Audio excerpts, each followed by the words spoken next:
भारतीय राज्य व्यवस्था पॉलिटी पृष्ठ संख्या 386 से आगे की ओर शुरू करते हैं हम लोग।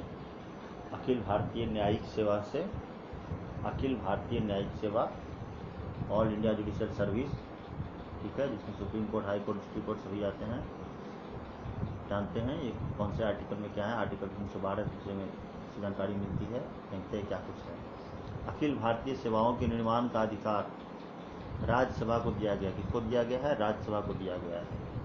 अनुच्छेद 312 जिसके अनुसार राज्यसभा के उपस्थित एवं 2/3 बहुमत के द्वारा नवीन अखिल भारतीय सेवाओं का गठन किया जा सकता है, ठीक है। इसमें न्यायिक सेवाएं भी शामिल हैं। निर्माण से लाभ क्या है? अखिल भारतीय जुडिशियल सर्विस के निर्माण से क्या लाभ है? अखिल भारतीय न्यायिक सेवा के गठन से जो लाभ हैं वो आप सुनिए। अखिल भारतीय न्यायिक सेवा का लाभ है, जनपद न्यायालयों को बेहतर एवं कुशल न्यायाधीश प्राप्त होंगे, जिससे न्यायालयों में लंबित वादों का भी समाधान संभव है। अखिल भारतीय न्यायिक सेवा का लाभ है कि जनपद न्यायालय में नियुक्त न्यायाधीश से प्रोन्नत करके सुप्रीम कोर्ट तक नियुक्त किया जाएगा, जिससे न्यायाधीशों की नियुक्ति में भी ज़्यादा पारदर्शिता होगी। न्याय के प्रशासन में एकरूपता का निर्माण होगा, ठीक है। अखिल भारतीय न्यायिक सेवा के निर्माण में क्या बाधाएं हैं वो जानते हैं। अखिल भारतीय न्यायिक सेवा में जो बाधाएं हैं वो है, भारत में संघीय शासन प्रणाली अपनाई गई है और अखिल भारतीय न्यायिक सेवा के प्रावधान में राज्यों का जनपद न्यायाधीशों की नियुक्ति का प्रावधान प्रभावी होगा, ठीक है। जनपद न्यायाधीशों का राज्य के, इसमें बाधाएं ये भी है कि अखिल भारतीय सेवा के गठन से भाषाई विविधता भी प्रभावित होगी, जबकि वर्तमान में जनपद न्यायालयों के द्वारा स्थानीय भाषा का प्रयोग किया जाता है। अखिल भारतीय सेवा से जो आपको अखिल भारतीय न्यायिक सेवा से जो बाधाएं हुई, जो उनके लाभ हुए, उससे हम एक निष्कर्ष पर पहुंचते हैं। निष्कर्ष ये है कि न्यायिक सुधार सुशासन का सर्वाधिक महत्वपूर्ण भाग है और अखिल भारतीय न्यायिक सेवा न्यायिक प्रशासन के लिए अत्यधिक सकारात्मक, महत्वपूर्ण और दूरगामी कदम सिद्ध हो सकता है। उच्च न्यायालय क्या है? शुरू करते हैं उच्च न्यायालय पर। हाई कोर्ट, उच्च न्यायालय, ठीक है, प्रशासन अधिनियम, अवमानना, हाई कोर्ट तक स्थित भूमि विवाद सबके लिए आप पहुँच सकते हैं। उच्च न्यायालय, ठीक है। हाई कोर्ट आर्टिकल 226 और सुप्रीम कोर्ट आर्टिकल 32 के तहत मूल अधिकारों की रक्षा करती है, आप जानते ही होंगे। इसमें देखते हैं क्या कुछ है। हाई कोर्ट में जनहित याचिका दे सकते हैं मूल अधिकारों संबंधी, Indian penal code, IPC, CRPC, ठीक है।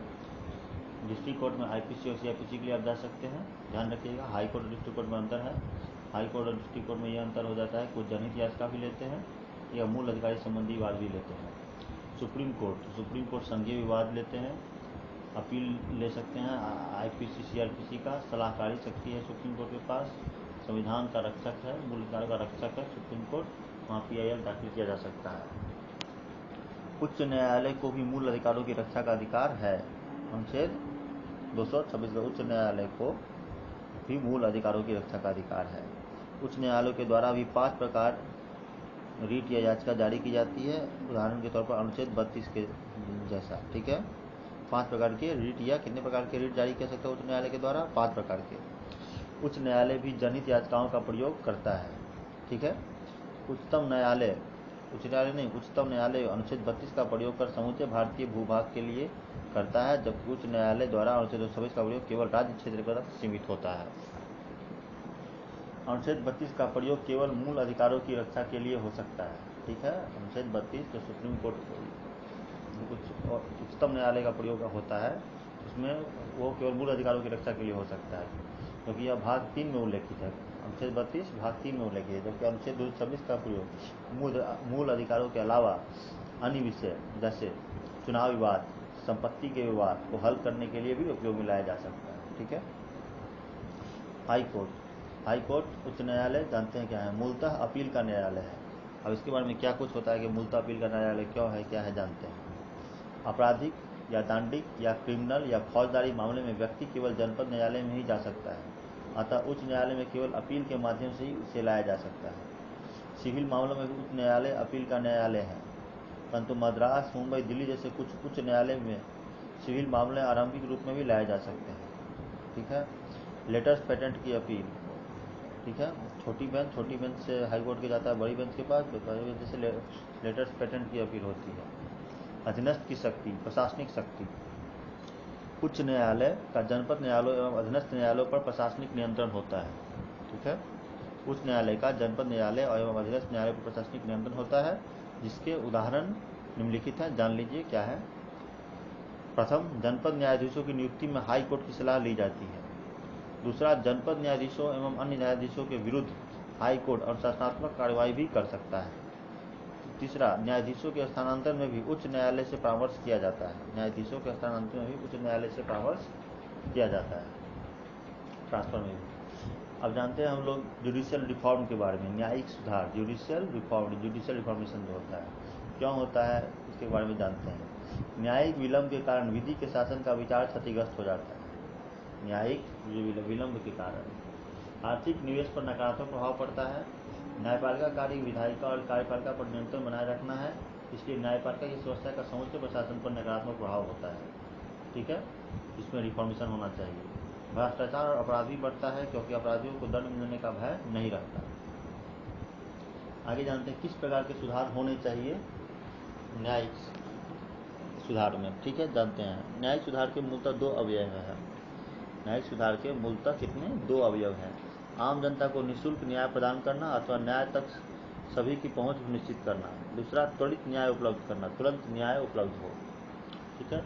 अब जानते हैं दूसरा इसका जो बिंदु है कि त्वरित न्याय उपलब्ध कैसे हो। वादी या प्रतिवादी न्याय की प्रणाली के कारण न्याय प्रदान करने में अत्यधिक विलंब होता है। वादी या प्रतिवादी न्याय के कारण न्याय करने में अत्यधिक विलंब होता है। न्यायाधीशों की कम संख्या है। ठीक है। त्वरित न्याय के समक्ष में जो बाधा है ये सब है, न्यायाधीशों की कम संख्या, वादी प्रतिवादी न्याय की प्रणाली, त्वरित न्याय की समक्ष में बाधा है, न्यायालय में होने वाले बार बार स्थगन। ठीक है। त्वरित न्याय समस्या है, भारत में 50 विशिष्ट वकील समूचे देश के न्यायालयों में अपनी वकालत करते हैं। ठीक है, ध्यान रखिएगा, इंपॉर्टेंट पॉइंट है। भारत में 50 विशिष्ट वकील पूरे देश में समूचे न्यायालयों में अपनी वकालत करते हैं। ठीक है। एक और समस्या है कि भारत में उच्चतम न्यायालय के प्रत्येक न्यायाधीश अपना अलग अलग निर्णय देते हैं और निर्णय अत्यधिक लंबा होता है।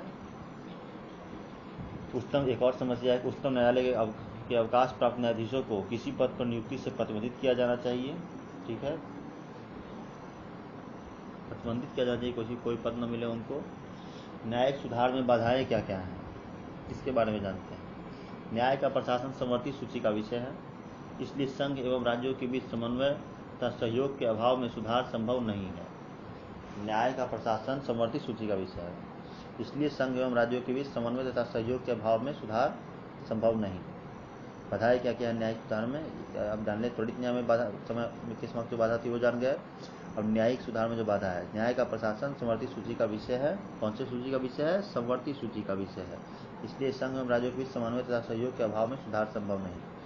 विधि एवं न्याय के लिए आवंटित बजट अत्यधिक कम है, बजट अत्यधिक कम, और राज्यों का राजकोषीय प्रबंध भी बेहतर नहीं। ठीक है। एक प्रश्न है, राजकोषीय संघवाद में वित्त आयोग राज्यों के बीच समानता, इक्वलाइजेशन ऑफ स्टेट, किस प्रकार स्थापित करता है, और 2011 की जनगणना को आधार वर्ष बनाने में किस प्रकार की समस्याएं विद्यमान हैं? आलोचनात्मक परीक्षण कीजिए। ठीक है, मेंस का क्वेश्चन है। एक प्रश्न है कि आधारभूत संरचना के सिद्धांत में आरंभ करते हुए न्यायिक सक्रियता के द्वारा भारतीय लोकतंत्र को किस प्रकार प्रभावित किया गया? ठीक है, परीक्षण कीजिए। ठीक है, आधारभूत संरचना के सिद्धांत से आरंभ करते हुए न्यायिक सक्रियता को कैसे प्रभावित किया भारतीय लोकतंत्र। ठीक है। एक प्रश्न है, संघ एवं राज्यों के बीच विद्यमान प्रमुख विवादों का उल्लेख कीजिए। संघ एवं राज्यों के बीच विद्यमान प्रमुख विवादों का उल्लेख कीजिए। क्या आप इस मत को से सहमत हैं कि भारत में सहकारी संघवाद को बढ़ावा दिया जा रहा है?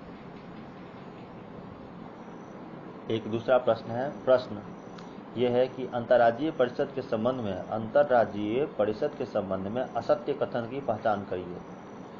तो असत्य कथन यह है कि परिषद एक सांविधिक निकाय है। परिषद एक सांविधिक निकाय नहीं है। एक असत्य कथन था ये, परिषद एक सांवैदिक निकाय है। ठीक है, अब आगे एक प्रश्न है, उसके बारे में जानते हैं। भारत में स्थानीय स्वशासन पद्धति शासन का प्रभावी साधन साबित नहीं हुआ है, इस कथन का समालोचनात्मक परीक्षण कीजिए और सुधार के लिए विचार प्रस्तुत कीजिए। भूमिका, स्थानीय स्वशासन के द्वारा संघात्मक शासन के तीसरे चरण की शुरुआत की गई। ठीक है, इसमें जो भूमिका है वो ये है कि तीसरे चरण की शुरुआत हुई। प्रतिनिधिवादी लोकतंत्र को सहभागी एवं प्रत्यक्ष लोकतंत्र के रूप में परिवर्तित करने का प्रयास किया गया। ठीक है, प्रत्यक्ष लोकतंत्र के रूप में। स्थानीय स्वशासन, जिसमें राजनीतिक विकेंद्रीकरण किया गया, दूसरा प्रशासनिक विकेंद्रीकरण किया गया, डीपीसी। वित्तीय विकेंद्रीकरण कर दिया गया, राज्य वित्त आयोग, पंचायत एवं नगरपालिका वित्तीय रूप से स्वायत्त करने के लिए। चौथा, सामाजिक न्याय एवं लैंगिक सशक्तिकरण किया गया।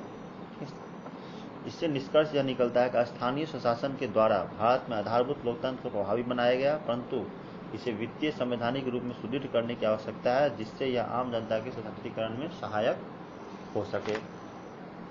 एक प्रश्न है, उच्चतम न्यायालय के न्यायाधीशों को पद से हटाने की प्रक्रिया की प्रासंगिकता या औचित्य का परीक्षण कीजिए। इस संबंध में अन्य विकल्पों का भी उल्लेख या विचार करिए। ठीक है, एक प्रश्न ये भी है कि कॉलेजियम के द्वारा, जहाँ से न्यायाधीश की नियुक्ति होती है, न्यायाधीश होते हैं उसमें शामिल, कॉलेजियम के द्वारा न्यायाधीशों की नियुक्ति पर उठाई गई मूल आपत्तियों की विवेचना कीजिए। न्यायाधीशों की नियुक्ति पर जो मूल आपत्ति है उसकी विवेचना कीजिए तथा न्यायाधीश की नियुक्ति के लिए कार्यपालिका और न्यायपालिका के बीच विद्यमान विवाद का उल्लेख कीजिए। कार्यपालिका और न्यायपालिका के बीच क्या विद्यमान विवाद हैं उसका उल्लेख कीजिए। ठीक है, तो ये एक चीज़ है। इसके बाद हम लोग शुरू करते हैं। हम लोग पहुँच चुके हैं 395 पर। अगले वीडियो क्लिप में हम देखेंगे प्रस्तावना, प्रीएम्बल ऑफ द कॉन्स्टिट्यूशन। ठीक है, 384 से 395 तक हम लोग पहुँच चुके हैं। आगे अगले वीडियो क्लिप में देखेंगे। यहीं बंद करते हैं इसको।